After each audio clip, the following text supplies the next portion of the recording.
पंतप्रधान नरेंद्र मोदी यांच्या हस्ते 8 ऑक्टोबर रोजी नवी मुंबई आंतरराष्ट्रीय विमानतळाचं उद्घाटन केले जाणार आहे, अशी माहिती उरणचे आमदार महेश बालदी यांनी दिली आहे। आपण पाहू शकता नवी मुंबई आंतरराष्ट्रीय विमानतळावर जे आहेत काम युद्ध पातळीवर सुरू झालेले आहेत। या साइडला ब्रिजची कामं सुद्धा युद्ध पातळीवर सुरू करण्यात आहे। दिवस रात्र जिथे कामगार जे आहेत 18,000पेक्षा अधिक कामगार जे दिवस रात्र काम करताना दिसून येत आहे। रस्त्याच्या बाजूला सुद्धा जे आहेत ते मोठ्या प्रमाणात कामगार आलेले आहेत, ते सुद्धा रस्त्यावरची सर्व जे आहे स्वच्छता करण्याचं काम युद्ध पातळीवर सुरू करण्यात आले।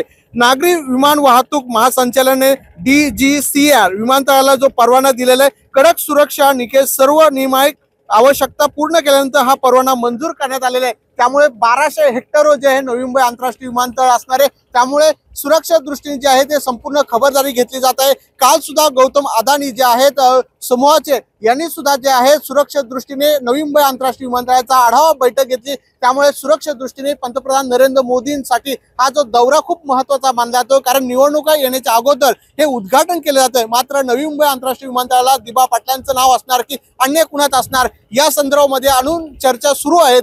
मात्र नवी मुंबई आंतरराष्ट्रीय विमानतळाचं 8 ऑक्टोबर रोजी उद्घाटन केलं जाणार आहे। 1 ते 2 दिवसामध्ये मुख्यमंत्री उपमुख्यमंत्री नवी मुंबई आंतरराष्ट्रीय विमानतळाच्या सुरक्षेच्या दृष्टीने पुन्हा एकदा एक पाहणी करणार आहेत आणि 8 ऑक्टोबरला दिमाखामध्ये नवी मुंबई आंतरराष्ट्रीय विमानतळाचं उद्घाटन जे आहे पंतप्रधान नरेंद्र मोदी यांच्या हस्ते होणार आहे। त्यामुळे नवी मुंबईतलं आंतरराष्ट्रीय विमानतळ जे सुसज्ज आणि असं भव्य दिव्य स्वरूपाचं असणार आहे। कॅमेरामॅन ज्ञानेश भाडेसह विकास मिरगणे, साम टीव्ही, नवी मुंबई।